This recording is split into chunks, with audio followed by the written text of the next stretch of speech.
Do not list your property on Booking.com. I'll tell you right now that it could spell disaster. Unless you meet the specific criteria I'm about to share, Booking.com is going to be a nightmare for your hosting business. I've been managing properties across multiple platforms for years, and I've seen way too many hosts get burned by making this expansion too early. In this video, I'm going to show you exactly why Booking.com is a disaster for some hosts and the 3 specific situations where it might actually make sense. If you stick around until the end, I'll share the exact framework we use inside BNB Tribe to determine when platform expansion is worth the risk. Hi, I'm James Fedek, co-author of Airbnb for Dummies and one of the world's leading short-term rental educators. Over my 8 years of hosting through every market cycle, I've personally managed dozens of listings while earning a full-time income myself and traveling the world full-time. I've been featured in some of the world's biggest publications and helped thousands of hosts to level up their hosting. Through BNB Mastery, I've helped over 800 hosts to optimize their business, plus helped over 700 people launch successful co-hosting careers. I'm here to help you with your short-term rental. Here's what nobody tells you about Booking.com. There are 6 major problems that every host needs to understand before they even consider listing on this platform. The 6th problem I'm gonna share literally cost me thousands of dollars, so make sure you watch all the way through. Let me walk you through each issue so you know exactly what you're gonna be getting into. First up, the platform itself just isn't built for hosts. If you're used to using Airbnb or Vrbo, using Booking.com feels like trying to navigate a maze blindfolded while someone keeps moving all the walls. Everything takes longer to update. Making changes to your listing is clunky. Even basic tasks like adjusting your calendar or updating your photos feels like they were designed by someone who's never actually used a computer before. I remember spending 45 minutes trying to figure out how to update my check-in instructions on Booking.com. On Airbnb, that's a 2-minute task. The whole platform just feels like it was built for hotels first, and short-term rentals were an afterthought, which they were. But this next problem is actually dangerous for your business. The insurance and liability protection on Booking.com is much less reliable than other platforms. While Airbnb has air cover for hosts that's straightforward to make claims on and get reimbursed from, Booking.com often leaves you hanging. You're going to need third-party insurance, which means extra costs and extra complexity.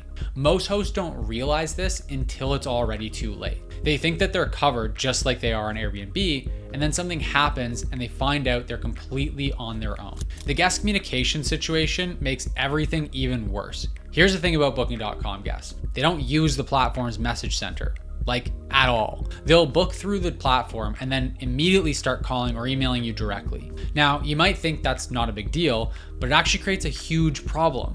Once communication moves off the platform, it often throws a wrench into all your streamlined systems. Everything takes longer and is more of a pain to track. This is exactly why we have an entire module in BNB Tribe on robust guest communication systems, because some platforms just aren't built for proper host-guest interaction. You need systems that work regardless of whether guests actually use the platform's tools. Booking.com's support issues only compound these issues. If you think Airbnb support has gone downhill, wait until you try to get help from Booking.com. Response times are terrible. The agents often don't understand short-term rental hosting, and good luck getting any kind of meaningful resolution to a real problem. I've seen cases where it took months just to get a response to a basic question about a booking modification. Compare that to Airbnb, where you can at least get someone on the phone relatively quickly, even if they're not that skilled. And then there's the whole guest quality issue. And this is where things get really ugly. Booking.com has a much higher concentration of problematic guests. Part of this is because the platform doesn't have the same verification and review systems that Airbnb has built up over the years. On Airbnb, you can see a guest's full review history, how other hosts have rated them, and whether they've been verified. Booking.com guests often have 0 reviews, minimal verification, and you're basically flying blind on who you're accepting into your property. I've seen hosts deal with more property damage, more rule violations, and more headaches from Booking.com guests than any other platform, bar none. It's not that every guest is bad, but the screening tools just aren't there to help you filter out the problematic ones. And if you think that's bad, wait until you hear about the payment issues. Booking.com has some of the worst fraud and chargeback problems in the entire industry. Credit card fraud is rampant, and when it happens, you're often stuck dealing with the fallout. Chargebacks happen more frequently, and the platform's fraud prevention isn't nearly as sophisticated as what you'll find on other platforms like Airbnb and Vrbo.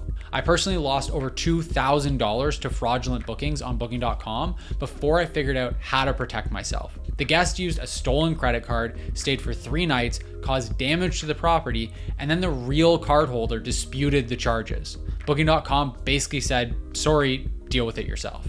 Now, after hearing all that, you might think I'm completely against Booking.com. But here's the thing.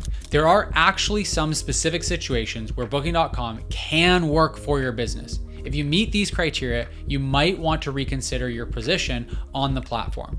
First, geographic considerations matter a lot. If your listing is located in Asia or Europe or Oceania, or if the majority of your potential guests are coming from those regions, Booking.com might actually make a lot of sense. The platform is much more popular in those markets than Airbnb is. In places like Thailand, Vietnam, or Eastern Europe, Booking.com often has a better market penetration than Airbnb. If you're missing out on a significant portion of your potential guests by not being on the platform, then the headaches might be worth it. Second is if you can let Booking.com handle the payment processing and fraud prevention for you.